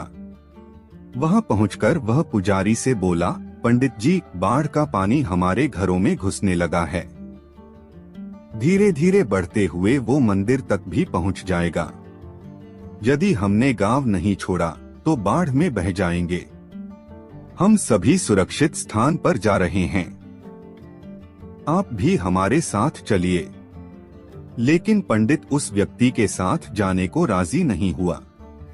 वह बोला, मैं तुम लोगों जैसा नास्तिक नहीं हूँ, मुझे भगवान पर पूरा भरोसा है। पूरे जीवन मैंने उसकी आराधना की है, वह मुझे कुछ नहीं होने देगा। तुम लोगों को जाना है तो जाओ, मैं यहीं रहूंगा। पंडित की बात सुनकर वह व्यक्ति वापस चला गया। पंडित भगवान की प्रार्थना में लीन हो गया। कुछ ही देर में बाढ़ का पानी मंदिर तक पहुंच गया। बढ़ते बढ़ते वह पंडित के कमर तक पहुंच गया। ठीक उसी समय एक आदमी नाव लेकर वहां आया और पंडित से बोला, पंडित जी, मुझे गांव के एक आदमी ने बताया कि आप अब भी यहीं हैं। मैं आपको लेने आया हूं, चलिए नाव पर बैठिए। पंडित ने वही बात नाव वाले व्यक्ति से भी कही जो उसने पहले व्यक्ति से कही थी और जाने से इनकार कर दिया। नाव लेकर आया व्यक्ति चला गया। कुछ देर में पानी मंदिर के छत तक पहुंच गया। भगवान को मदद के लिए याद करता हुआ पंडित मंदिर के सबसे ऊंचे शिखर पर जाकर खड़ा हो गया। तभी वहां एक सुरक्षा दल हेलीकॉप्टर से आया और पंडित को बचाने के लिए रस्सी फेंकी। लेकिन पंडित ने वही बात दोहराते हुए रस्सी पकड़ने से इनकार कर दिया। सुरक्षा दल का हेलीकॉप्टर दूसरों को बचाने आगे चला गया। अब बाढ़ का पानी मंदिर के शिखर तक आ गया था। वहां खड़ा पंडित डूबने लगा। डूबने के पहले वह भगवान से शिकायत करते हुए बोला, भगवान, मैंने पूरा जीवन तुझे समर्पित कर दिया। मैंने तुझ पर इतना विश्वास रखा, फिर भी तुम मुझे बचाने नहीं आए। पंडित की शिकायत सुन भगवान प्रकट हुए और बोले, अरे मूर्ख, मैं 3 बार तुझे बचाने आया था। पहली बार मैं भागते हुए तुम्हारे पास आया और गांव वालों के साथ गांव छोड़कर चलने कहता रहा। फिर मैं नाव लेकर आया और अंत में हेलीकॉप्टर। अब इसमें मेरी क्या गलती कि तूने मुझे पहचाना नहीं? पंडित को अपनी गलती समझ में आ गई, लेकिन तब तक बहुत देर हो चुकी थी। जीवन में अवसर बिना बताए दस्तक देते हैं। हम उन्हें पहचान नहीं पाते और जीवन भर शिकायत करते रहते हैं कि अच्छा और सफल जीवन जीने का हमें अवसर ही प्राप्त नहीं हुआ। इसलिए अवसर किसी भी रूप में सामने आए, उसे अपने हाथ से ना जाने दें। एक समय की बात है, किसी राज्य में एक राजा राज करता था। उसकी केवल एक आंख थी और एक पैर था। इन कमजोरियों के बाद भी वह एक कुशल, दयालु और बुद्धिमान शासक था। उसके शासन में प्रजा बहुत खुशहाल जीवन व्यतीत कर रही थी। एक दिन राजा अपने महल के गलियारे से टहल रहा था। सहसा उसकी दृष्टि गलियारे की दीवार पर लगे चित्रों पर पड़ी। वे चित्र उसके पूर्वज के थे। उन चित्रों को देख राजा के मन में विचार आया कि भविष्य में जब उसके उत्तराधिकारी महल के उस गलियारे से टहलेंगे तो उन चित्रों को देख अपने पूर्वजों का स्मरण करेंगे। राजा का चित्र अब तक उस दीवार पर नहीं लगा था। अपनी शारीरिक अक्षमताओं के कारण वह नहीं जानता था कि उसका चित्र कैसा दिखेगा। लेकिन उस दिन उसने सोचा कि उसे भी अपना चित्र उस दीवार पर लगवाना चाहिए। अगले दिन उसने अपने राज्य के श्रेष्ठ चित्रकारों को दरबार में आमंत्रित किया। दरबार में उसने घोषणा की कि वह महल में लगवाने के लिए अपना सुंदर चित्र बनवाना चाहता है। जो उसका सुंदर चित्र बना सकता है वह चित्रकार आगे आए। चित्र जैसा बनेगा वैसा ही उस चित्रकार को इनाम दिया जाएगा। दरबार में उपस्थित चित्रकार अपनी कला में निपुण थे। लेकिन राजा की घोषणा सुनने के बाद वे सोचने लगे कि राजा तो काना और लंगड़ा है, ऐसे में उसका सुंदर चित्र कैसे बन पाएगा। चित्र सुंदर नहीं दिखा तो हो सकता है राजा क्रोधित होकर उन्हें सजा दे दे। यह विचार किसी को आगे आने का साहस न दे सका। सब कोई न कोई बहाना बनाकर वहां से चले गए। वहां मात्र एक युवा चित्रकार खड़ा रहा। राजा ने उससे पूछा, क्या तुम मेरा चित्र बनाने को तैयार हो? युवा चित्रकार ने हामी भर दी। राजा ने उसे अपना चित्र बनाने की आज्ञा दे दी। अगले ही दिन से वह चित्रकार राजा का चित्र बनाने में जुट गया। कुछ दिनों बाद चित्र बनकर तैयार था। जब चित्र के अनावरण का दिन आया तो दरबार में दरबारी सहित वे सभी चित्रकार भी उपस्थित हुए जिन्होंने राजा का चित्र बनाने से इनकार कर दिया था। सभी उत्सुकता से चित्र के अनावरण की प्रतीक्षा कर रहे थे।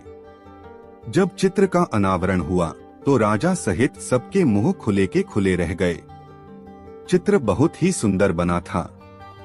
उस चित्र में राजा दोनों तरफ पैर कर घोड़े पर बैठा हुआ था, जिसे एक ओर से चित्रित किया था और उसमें राजा का एक ही पैर नजर आ रहा था।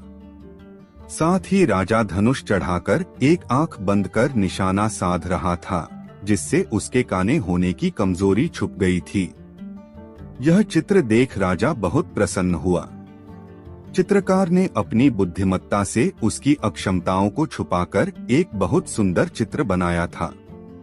राजा ने उसे पुरस्कृत करने के साथ उसे अपने दरबार का मुख्य चित्रकार बना दिया। जीवन में आगे बढ़ना है तो हमें सदा सकारात्मक सोच रखना चाहिए।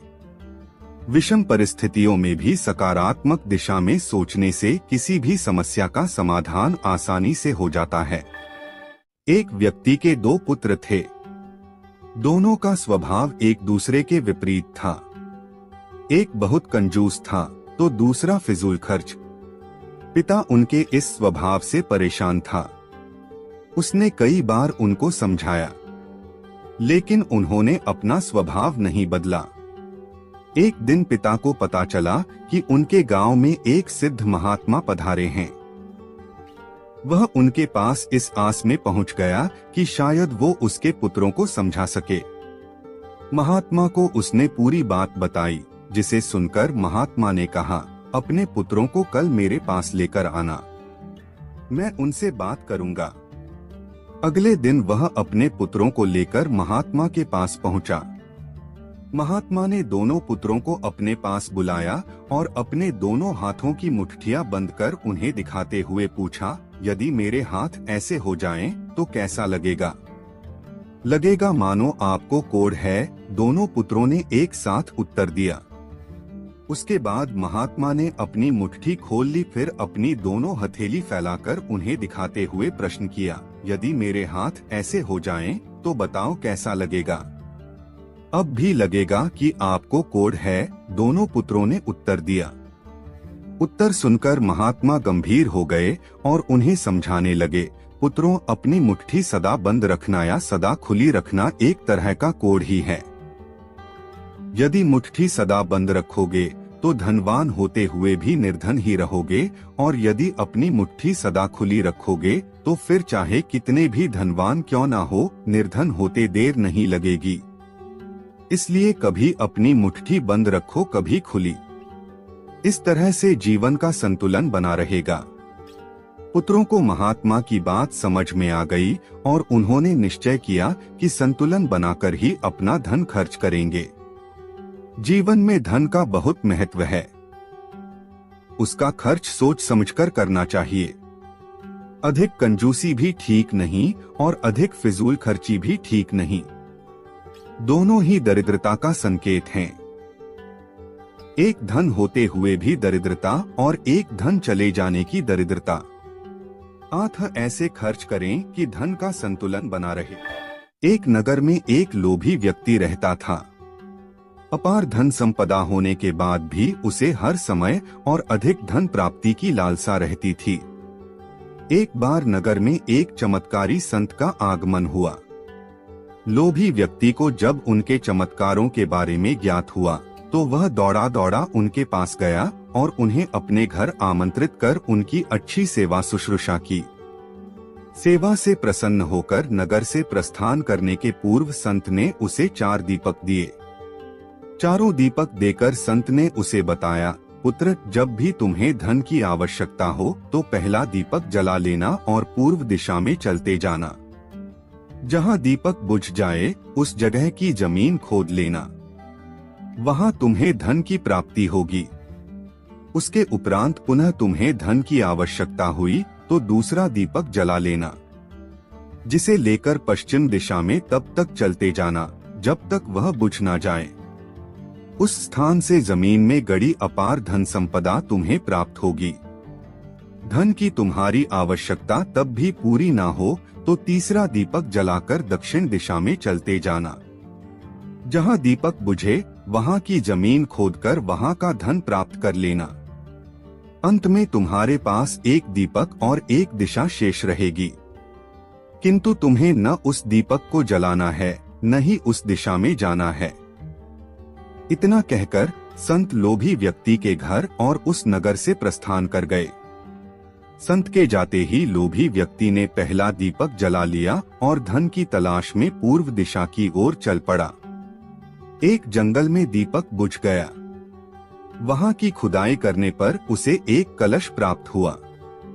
वह कलश सोने के आभूषणों से भरा हुआ था। लोभी व्यक्ति ने सोचा कि पहले दूसरी दिशाओं का धन प्राप्त कर लेता हूँ, फिर यहाँ का धन ले जाऊंगा।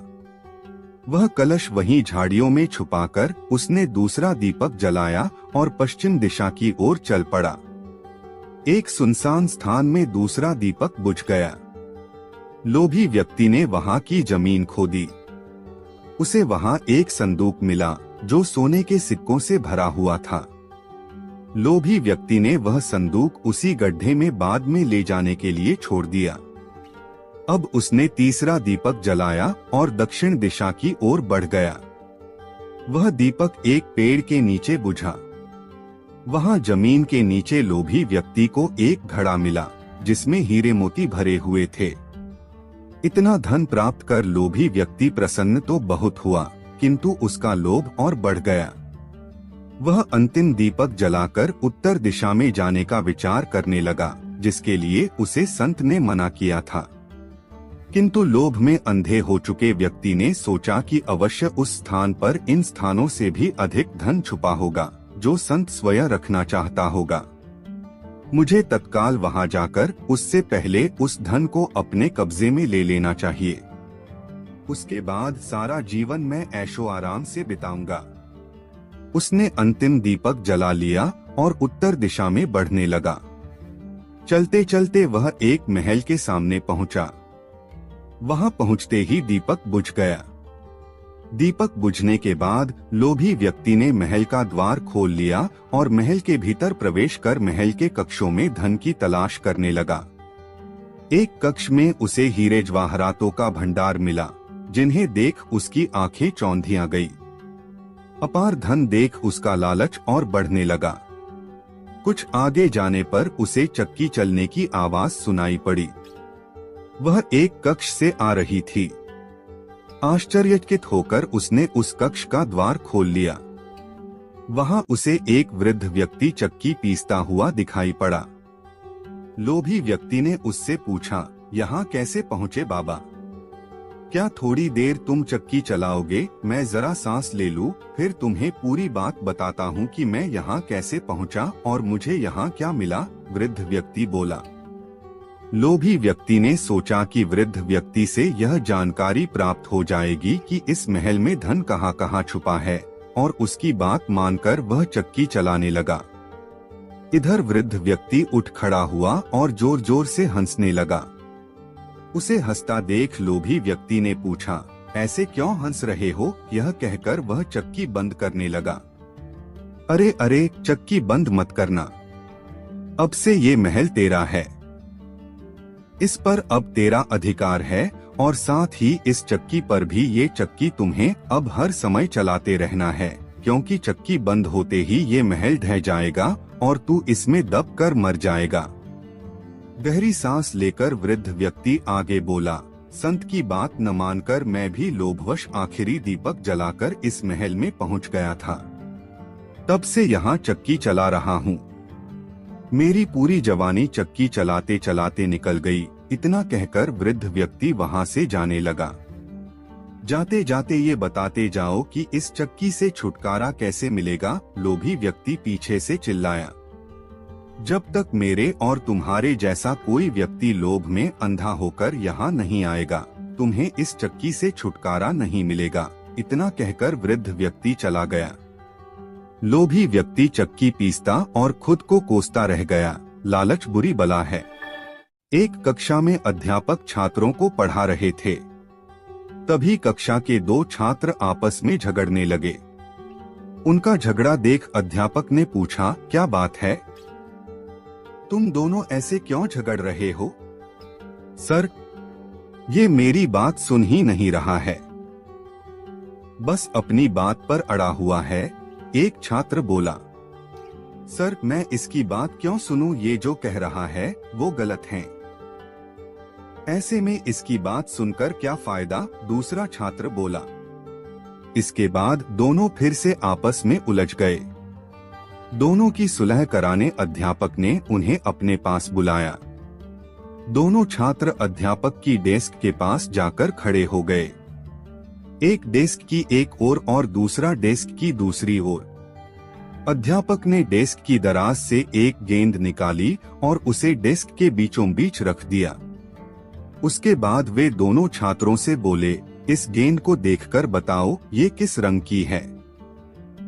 ये सफेद रंग की गेंद है सर, पहला छात्र बोला। नहीं सर, ये तो काली है, दूसरा छात्र बोला। दोनों के उत्तर एक दूसरे से भिन्न थे, लेकिन दोनों अपनी बात पर अडिग थे। दोनों में फिर तू मैं होने लगी। अध्यापक ने दोनों को शांत कर अपने स्थान बदलने को कहा। दोनों ने अपने स्थान बदल लिए। अब गेंद को देखकर बताओ कि ये किस रंग की है? अध्यापक ने फिर से वही प्रश्न दोहराया। इस बार भी दोनों के जवाब एक दूसरे से भिन्न थे। अब पहले छात्र ने कहा, सर गेंद काली है। और दूसरे छात्र ने कहा, सर गेंद सफेद है। लेकिन अब की बार वे अपने खुद के जवाब से हैरान भी थे। अध्यापक दोनों को समझाते हुए बोले, ये गेंद दो रंगों की बनी हुई है। एक तरफ से देखने पर सफेद दिखती है तो दूसरी तरफ से देखने पर काली। तुम दोनों के जवाब सही हैं। फर्क बस तुम्हारे देखने में है। जिस जगह से तुम इस गेंद को देख रहे हो, वहां से तुम्हें ये वैसे रंग की दिखाई दे रही है। जीवन भी ऐसा ही है। जीवन में भी किसी चीज, परिस्थिति या समस्या को देखने का नजरिया भिन्न हो सकता है। ये जरूरी नहीं कि जिसका मत आपसे भिन्न है वो गलत है। ये बस नजरिए का फर्क है। ऐसे में हमें विवाद में पड़ने के स्थान पर दूसरे के नजरिए को समझने का प्रयास करना चाहिए। तभी हम किसी की बात बेहतर ढंग से समझ पाएंगे और अपनी बात बेहतर ढंग से समझा पाएंगे। दोनों छात्रों को अध्यापक की बात समझ में आ गई और दोनों ने अपना झगड़ा भुलाकर सुलह कर ली। एक राजा था जिसका बहुत बड़ा राज्य था। उस राजा को पढ़ने और लिखने का बहुत शौक था। राजा ने सभी मंत्रियों को बुलाया और कहा कि मेरे लिए एक गुरु की व्यवस्था की जाए जो इस राज्य में सबसे ज्यादा शिक्षित हो। मंत्रियों की परिषद ने राजा के लिए एक शिक्षक की व्यवस्था की। शिक्षक अब राजा को सिखाने के लिए रोज उसके महल आता। राजा शिक्षक को गुरुजी कहकर बुलाता, जैसे परंपरा होती। राजा दिल लगाकर पढ़ता रहा। ऐसा कई महीनों तक चलता रहा। राजा दिल लगाकर पढ़ रहा था, पर उसको कुछ भी समझ नहीं आ रहा था। यह बात उसने अपने खास मंत्री को बोली कि बात ऐसी है तो मुझे इसका कारण बताओ। मंत्री बोला, राजा जी, यह बात तो मेरी समझ से भी बाहर है। जब आप दिल लगाकर पढ़ रहे हो तो समझ में आना चाहिए। काफी सोचने के बाद मंत्री ने कहा, राजा जी, आप यह बात खुद गुरुजी से पूछिए। राजा को मंत्री की यह बात सही लगी। अगले दिन जब गुरुजी राजा को शिक्षा देने लगे तो राजा को देखकर बोले, आप कुछ परेशान लग रहे हो। राजा ने सारी बात बताई कि मैं दिल लगाकर पढ़ता हूँ, फिर भी मुझे कुछ समझ नहीं आता। तब गुरुजी बोले, राजन बात बहुत सीधी है। आप राजा हो, हमसे ऊंचे स्थान पर बैठते हो। आप राजा हो यह सही है, परंतु एक गुरु का स्थान सबसे ऊंचा होता है। आपके मन में कहीं न कहीं इस बात का मान है कि आप हमसे ऊंचे हो, और दूसरा, जब भी आप शिक्षा लेते हो खुद सिंहासन पर बैठते हो, जबकि हम आपके नीचे बैठते हैं। गुरु का स्थान हमेशा अपने राजा से ऊपर होता है। इस कहानी से यही शिक्षा मिलती है कि हमारे जीवन में गुरु का स्थान हमेशा ऊंचा होता है। गुरु परमात्मा समान होता है। हमें अपने गुरु की हर बात माननी चाहिए। कभी कभी हम गुस्सा हो जाते हैं कि उन्होंने हमें डांटा, परंतु उसके पीछे हमारा भला ही छिपा होता है। गुरु का हमेशा सम्मान करना चाहिए। एक समय की बात है, एक राजा था। वो बहुत ही दानी था। लोगों को दान देना वो अपना काम समझता था। राजा से दान लेने के लिए बहुत भिखारी आते थे। 2 भिखारी रोज दान लेने के लिए राजा के पास आते थे। उनमें से एक युवा था जिसका नाम राजू था। दूसरा भिखारी एक बूढ़ा था जिसका नाम माखन था। वो रोज दान लेने के लिए आते तो राजा को भी उनके नाम याद हो गए। अब राजा उनको उनके नाम के साथ बुलाता था। ऐसा करते करते 6 महीने हो गए। राजा जब भी दान देता, युवा लड़का जिसका नाम राजू था वो दान लेके बोलता, राजा जी आपका धन्यवाद, आप बहुत दयालु हो। जब भी बूढ़ा आदमी जिसका नाम माखन था राजा से दान लेता तो वो परमात्मा का धन्यवाद करता, बोलता, आप महान हो परमात्मा जो इस गरीब पर कृपा करते हो। राजा सोचता, यह कभी तो मेरा शुक्रिया अदा करेगा। बहुत दिन निकल गए। अब राजा को गुस्सा आने लग गया। राजा सोचता, दान मुझसे लेता है और शुक्रिया परमात्मा का करता है। एक दिन गुस्से में आकर राजा ने उस बूढ़े आदमी से कहा, दान मुझसे लेते हो तो मेरा शुक्रिया करो, परमात्मा का नहीं। बूढ़ा आदमी बोला, राजा जी परमात्मा ही सबको देता है। अब राजा ने सोच लिया कि इसके मुख से अपना शुक्रिया करवा के ही रहेगा। अब राजा रोज ऐसा करता जिससे उस युवा लड़के को ज्यादा धन मिले और उस बूढ़े आदमी को कम। परंतु होता उल्टा ही। एक दिन राजा ने उस युवा लड़के को एक तरबूज दिया और उस बूढ़े आदमी को पैसे। रामू सोचता रहा कि मैं इस तरबूज का क्या करूँगा। उसने वो बेच दिया और पैसे लेकर घर चला गया। दूसरी तरफ वो बूढ़ा आदमी आया और उसने सोचा, चलो तरबूज लेके चलते हैं। उसको वही तरबूज मिला जो राजू बेच के गया था। बूढ़े आदमी ने तरबूज काटा तो उसको अंदर से सोने की खूब सारी मोहरें मिली, जिससे वो अमीर बन गया। अगले दिन राजा ने देखा कि सिर्फ राजू ही भीख के लिए आया है। राजा ने इसका कारण पूछा तो राजू ने बताया कि राजा जी, कल उसने एक तरबूज बाजार से लिया था। काटने पर उसको अंदर से सोने की खूब सारी मोहरें मिली, जिससे वो अमीर बन गया। अब उसको भीख मांगने की जरूरत नहीं। राजा सब कुछ समझ गया। अब राजा की समझ में भी आ गया कि देने वाला परमात्मा ही होता है। उन्होंने ने कोशिश की थी कि राजू अमीर बन जाए, परंतु हर बार उल्टा ही हो जाता। हमें भी यही सीखने को मिलता है कि जो कुछ भी हमें मिलता है वो परमात्मा ही देता है। हमें उसका शुक्रिया अदा करना चाहिए, क्योंकि जो हमें मिला बहुतों को वो भी नहीं मिला। एक गुरुकुल में बहुत सारे बच्चे पढ़ते थे। वो अपनी शिक्षा बहुत अच्छे से ले रहे थे। ऐसे करते करते उनकी शिक्षा संपूर्ण हो गई। उनके जाने के एक दिन पहले उनके गुरुजी ने सभी बच्चों को अपने पास बुलाया। गुरुजी ने कहा, बच्चों, आप सभी ने बहुत अच्छे से शिक्षा ली। कल आप सबका जाने का दिन है, परंतु मैं चाहता हूं कि आप सब एक अंतिम परीक्षा दें। सभी बच्चों ने एकदम पूछा, कैसी परीक्षा गुरुजी? गुरुजी बोले, बच्चों, परीक्षा बहुत साधारण है। आप सभी को दौड़ लगानी है।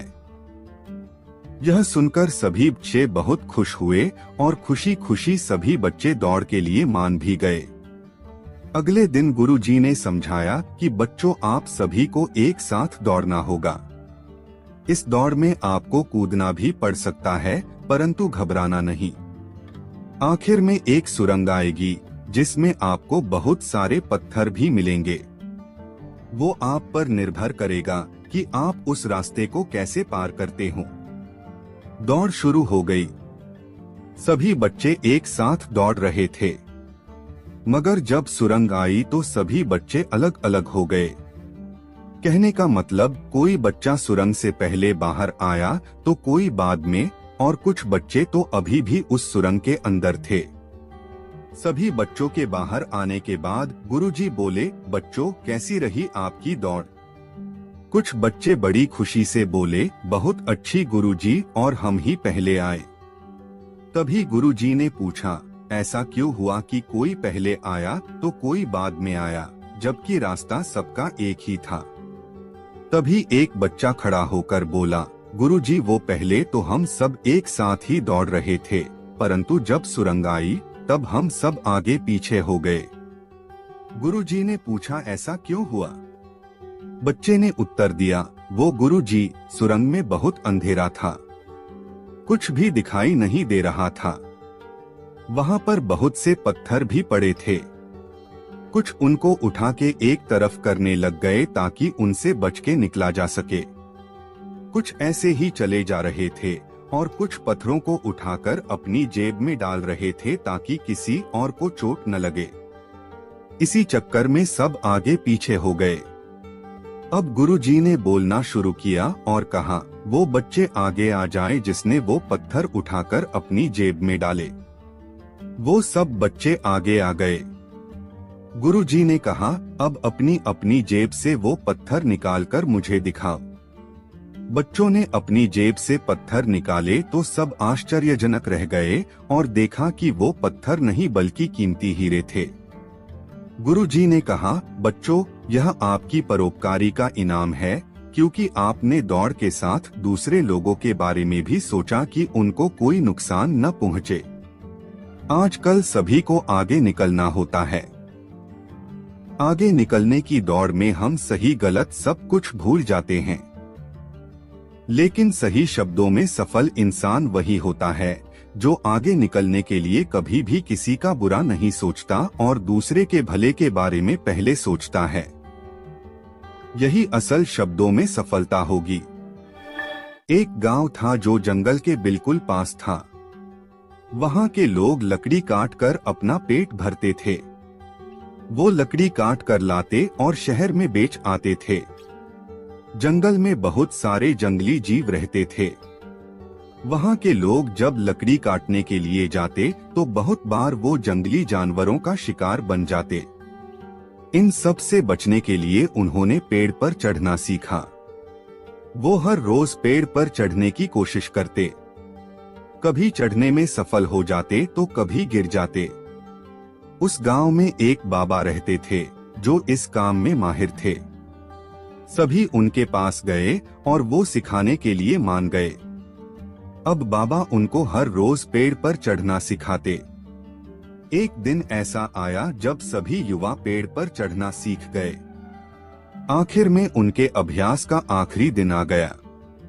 बाबा ने बोला, चलो आज मैं तुम सबकी परीक्षा लेता हूँ। सभी परीक्षा देने के लिए मान गए। अब पहला युवक आया और पेड़ पर जल्दी जल्दी से चढ़ा। वो आधा नीचे आ गया, तभी बाबा बोले, बेटा संभल के नीचे आना। इसी तरह दूसरा युवक जल्दी जल्दी ऊपर चढ़ा और जब बिल्कुल नीचे आ ही गया तो बाबा जी बोले, बेटा संभल कर। फिर तीसरा युवक चढ़ा तो जब वो भी नीचे आने ही लगा तो बाबा बोले, संभल कर बेटा। इसी तरह बाबा ने सबको कहा। सभी हैरान थे कि जब ऊपर जा रहे होते तब बाबा को यह बात बोलनी चाहिए थी, परंतु जब हम नीचे आने ही वाले होते तो क्यों बोलते बाबा जी। किसी की पूछने की हिम्मत नहीं थी। तभी एक युवा बोला, बाबा आपकी एक बात समझ नहीं आई। बाबा ने पूछा, क्या बेटा? युवा बोला, बाबा जब हम पेड़ से नीचे उतरने वाले होते आप तब बोलते संभल कर उतरना, जबकि वहां तो हम आराम से नीचे आ सकते। बाबा ने ध्यान से बात सुनी और फिर कहा, बेटा इसका कारण यह है कि जब आप ऊपर जा रहे होते तो खुद ही सावधान होते हो, परंतु गलती तब होती है जब हम अपनी मंजिल के बिल्कुल पास पहुंच जाते हैं। उस समय आप बेफिक्र हो जाते हो कि अब तो कोई रिस्क ही नहीं, जबकि रिस्क उसी समय होता है। सभी बाबा की बात से सहमत थे। इस कहानी से हमें यह सीखने को मिलता है कि गलती तब ही होती है जब हम अपनी मंजिल के बिल्कुल पास होते हैं, क्योंकि उस समय लगता है कि यह तो हम बड़े आराम के साथ कर लेंगे, लेकिन तब हम अपने लक्ष्य से ध्यान हटा लेते हैं, जिसका परिणाम हमें बहुत दुख देता है। एक गरीब आदमी अपनी गरीबी से इतना नाखुश था कि उसने निकट के नदी में अपने जीवन को समाप्त करने के बारे में सोचा।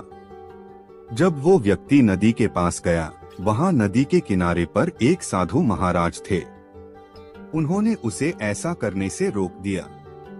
साधु ने उस व्यक्ति से जीवन खत्म करने का कारण पूछा तो उस आदमी ने सारी बात साधु महाराज को बताई। आदमी की परेशानियों को सुनकर साधु महाराज ने उसे बताया कि मेरे पास एक उपाय है। मेरे पास एक ऐसा जादुई जग है जो तुम्हारी सभी इच्छाओं को पूरा करेगा, लेकिन जब भी यह जग टूट जाएगा उसी समय तुमसे सब कुछ छिन जाएगा और फिर सब कुछ गायब हो जाएगा। साधु ने कहा कि यदि तुम मेरी 2 साल तक सेवा करते हो तो मैं वो जग तुम्हें दे दूंगा, और यदि तुम मेरी सेवा 4 साल तक करते हैं तो मैं तुमको वो जग बनाने के लिए मंत्र भी सिखा दूंगा। आदमी साधु महाराज को कहता है, मैं केवल 3 साल की सेवा करना चाहता हूँ, फिर मुझे वो जग देना, मैं उसको संभाल कर रखूंगा और उसे टूटने नहीं दूंगा। 2 साल की सेवा करने के बाद आदमी को वो जग मिल जाता है और वह खुशी से अपने घर जाता है। इस तरह उसने उस जादुई जग के साथ अपनी सारी इच्छाओं को पूरा करना शुरू कर दिया। सबसे पहले उसने खुद के लिए एक सुंदर महल और उसके बाद पैसे मांगे। इस तरह उसके आसपास के गांवों और शहरों में चर्चा शुरू हो गई। अब वो उन सभी को खाने के लिए बुलाता और उनसे अच्छा व्यवहार करता, परंतु अब उसने शराब पीनी शुरू कर दी। एक दिन उसने शराब पीकर वो जग सिर पर रख लिया और नाचना शुरू कर दिया। अचानक वह जग उसके सिर से गिर गया और टूट गया। जग के टूटने के बाद सब कुछ गायब हो गया। अब आदमी ने पश्चाताप करना शुरू कर दिया और कहा, काश मैंने शराब न पी होती, थोड़ा वक्त और रुककर महाराज जी से वो जग बनाने की तरकीब सीख ली होती। इससे हमें यह शिक्षा मिलती है कि हमें कोई भी काम करने के लिए जल्दबाजी नहीं करनी चाहिए।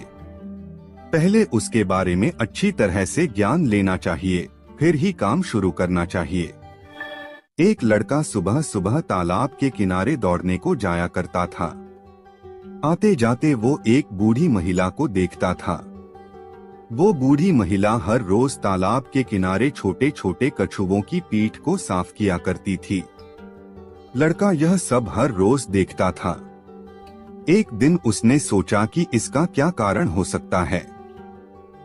वो लड़का उस बूढ़ी महिला के पास गया और उनका अभिवादन किया। नमस्ते आंटी जी, मैं आपको हर रोज कछुओं की पीठ को साफ करते हुआ देखता हूँ। आप यह क्यों करती हो? बूढ़ी महिला ने बड़े प्यार से लड़के को देखा और बोला, बेटा मैं यहाँ हर रविवार आती हूँ। मुझे इन कछुओं की पीठ को साफ करके अच्छा लगता है। अंदर से शांति का अनुभव होता है, क्योंकि इनकी पीठ पर जो कवच होता है उस पर कचरा जमता जाता है, जिसकी वजह से इनकी गर्मी पैदा करने की क्षमता कम हो जाती है। इसलिए इन कछुओं को तैरने में मुश्किल का सामना करना पड़ता है। अगर कुछ समय बाद तक अगर ऐसा ही रहे, इसको साफ ना किया जाए, तो ये कवच भी कमजोर हो जाते हैं, जिससे इनकी जिंदगी भी खतरे में पड़ जाती है। इसलिए मैं इन कवच को हर रविवार साफ करने आती हूँ। यह सुनकर लड़का बड़ा हैरान हुआ। उसने फिर एक जाना पहचाना सा सवाल किया और बोला, बेशक आप बहुत अच्छा काम कर रहे हैं, लेकिन फिर भी एक बात सोचिए कि इन जैसे कितने कछुए हैं जो इनसे भी बुरी हालत में हैं। जबकि आप सभी के लिए ये नहीं कर सकते, तो उनका क्या? क्योंकि आपके अकेले के बदलने से तो कोई बड़ा बदलाव नहीं आएगा। बूढ़ी महिला मुस्कुराई और बोली, भले ही मेरे ऐसा करने से दुनिया में कोई बड़ा बदलाव नहीं आएगा, लेकिन सोचो इस एक कछुए की तो पूरी दुनिया ही बदल जाएगी। इसके लिए तो ये बहुत बड़ी बात होगी।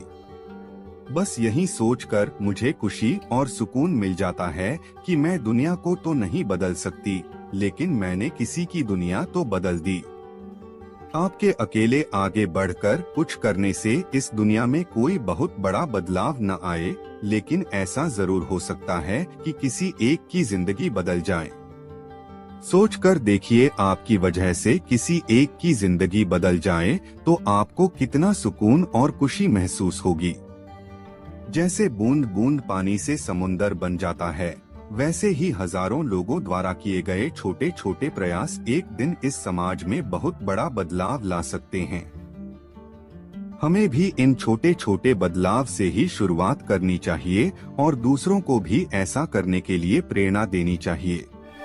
एक बार असुरराज हिरण्यकशिपु विजय प्राप्ति के लिए तपस्या में लीन था। मौका देखकर देवताओं ने उसके राज्य पर कब्जा कर लिया। उसकी गर्भवती पत्नी को ब्रह्मर्षि नारद अपने आश्रम में ले आए। वे उसे प्रतिदिन धर्म और विष्णु महिमा के बारे में बताते।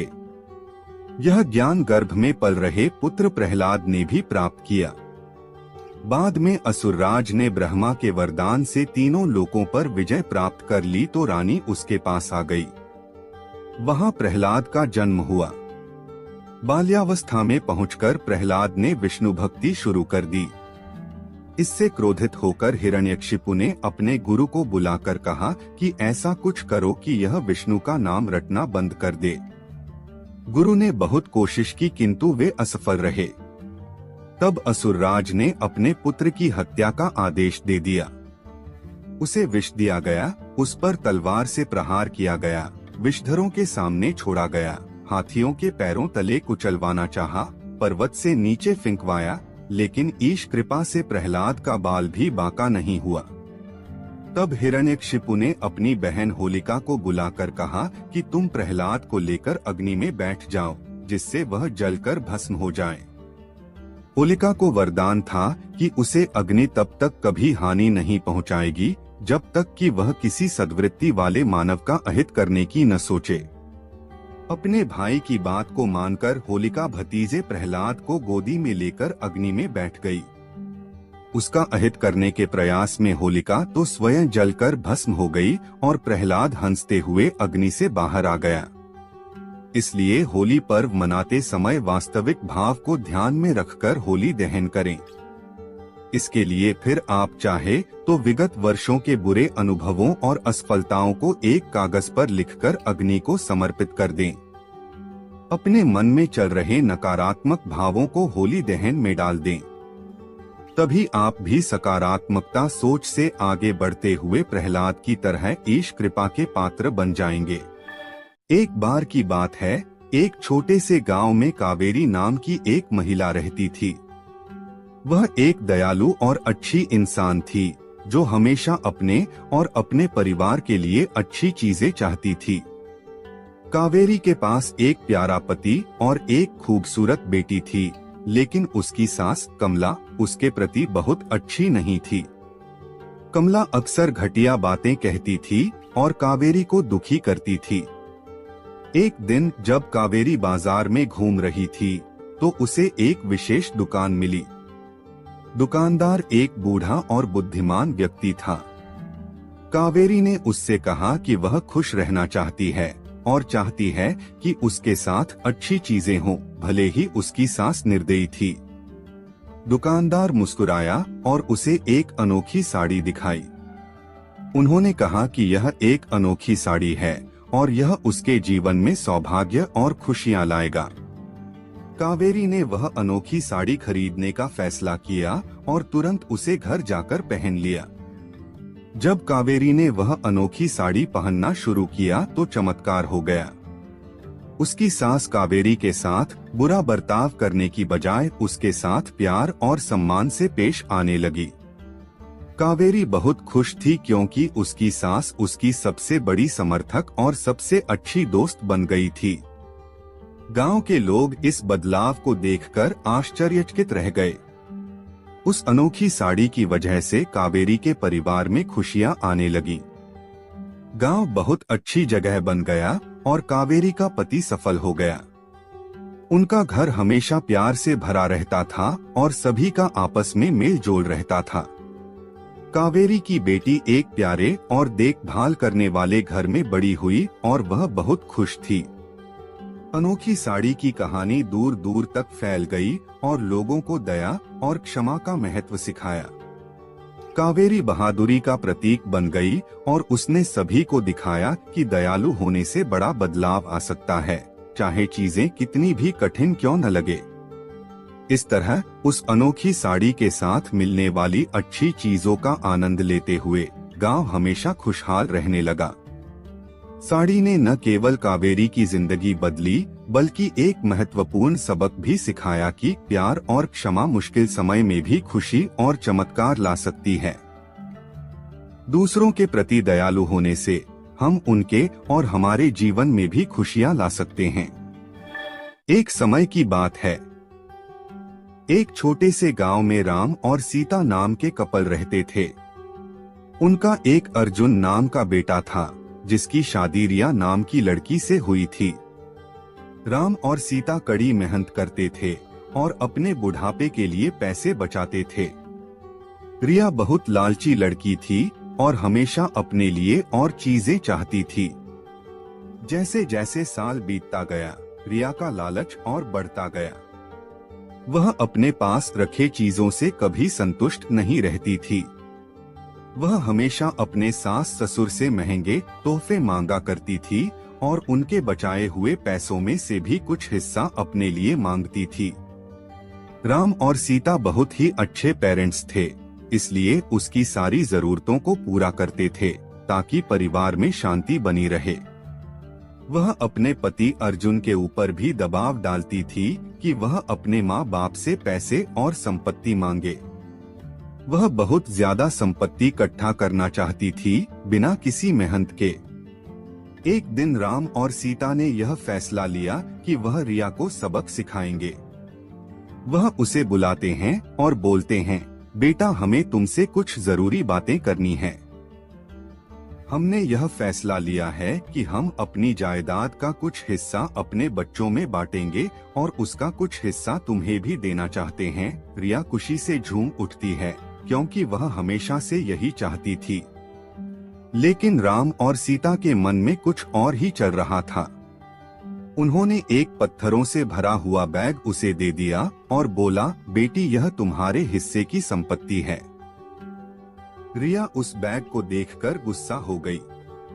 उसने उस पत्थर से भरे हुए बैग को जमीन पर फेंका और जोर से चिल्लाते हुए बोली, मेरा मजाक उड़ाने की तुम्हारी हिम्मत कैसे हुई?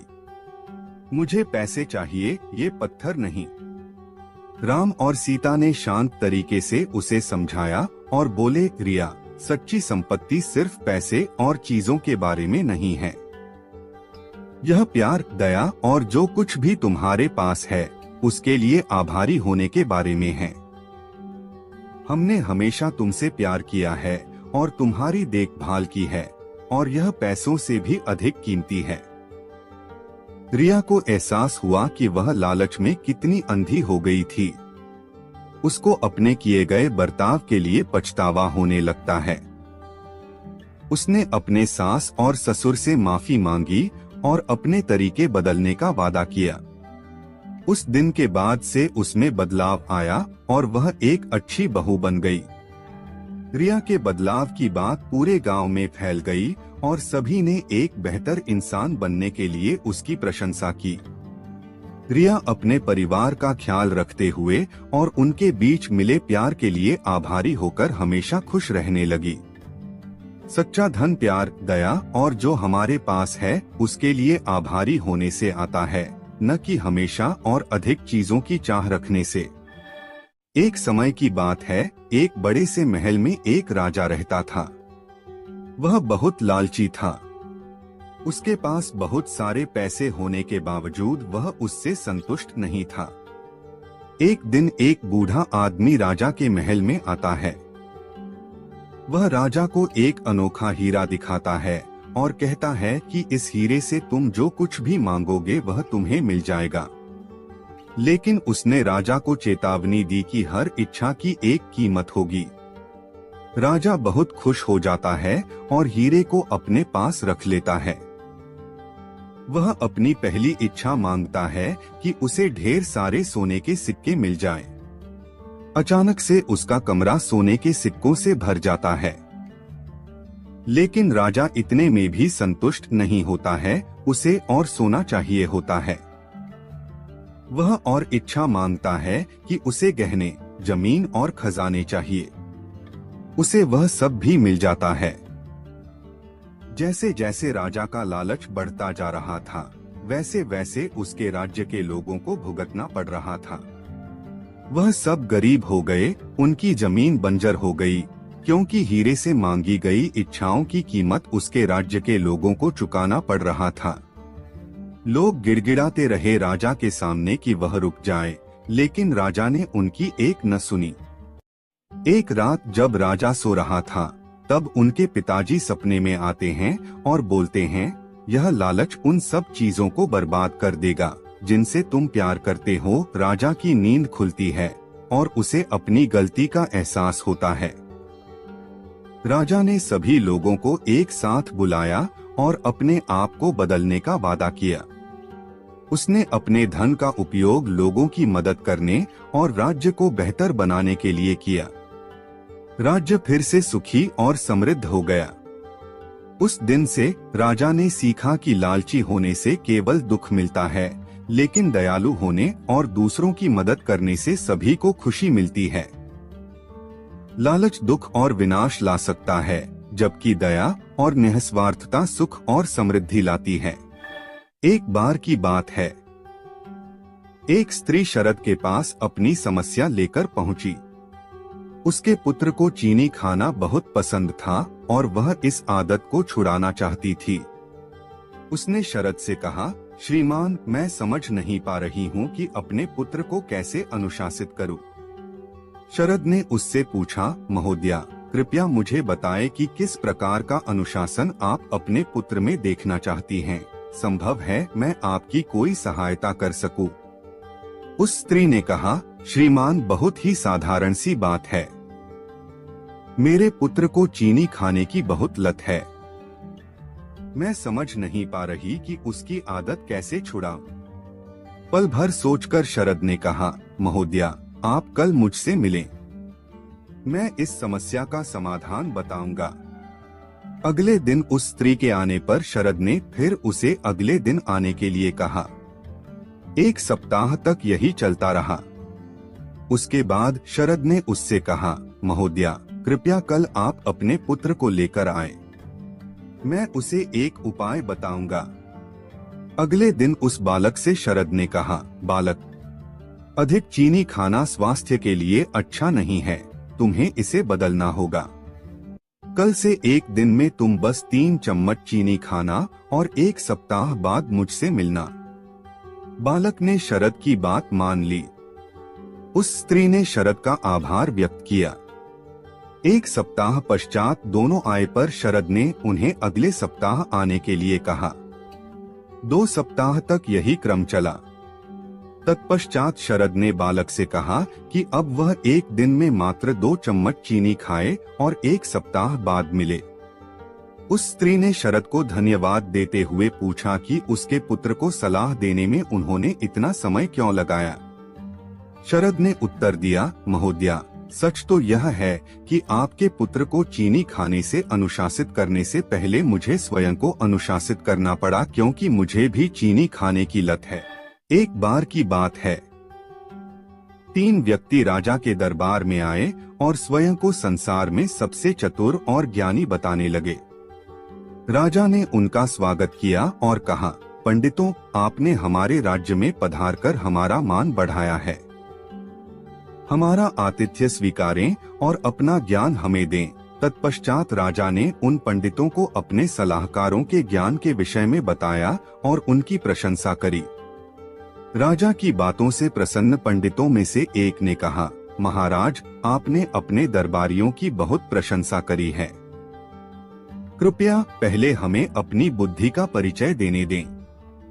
हम में से हर कोई एक प्रश्न पूछेगा। यदि कोई हमें उसका उत्तर देगा तो हम उसे सबसे बुद्धिमान मानकर अपना गुरु बना लेंगे। राजा ने शर्त मान ली।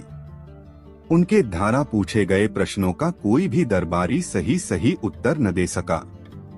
राजा ने सोचा कि केवल विक्रम ही इनके प्रश्नों का सही उत्तर दे सकता है। उन्होंने तुरंत दूत भेजकर विक्रम को बुलवाया। विक्रम अपने गधे पर बैठकर महल पहुंचा और झुककर राजा का अभिवादन किया।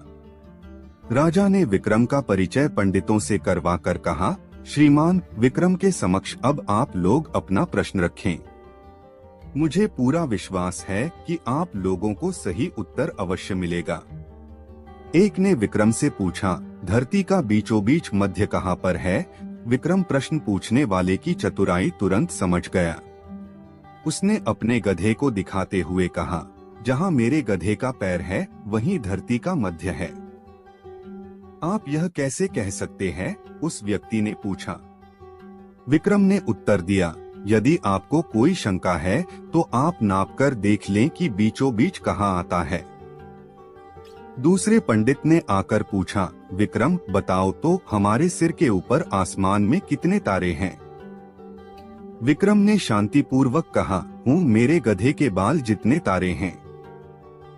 तुम्हें कैसे मालूम? पंडित ने पूछा। विक्रम ने उत्तर दिया, श्रीमान यदि आपको कोई शंका हो तो गिन लीजिए।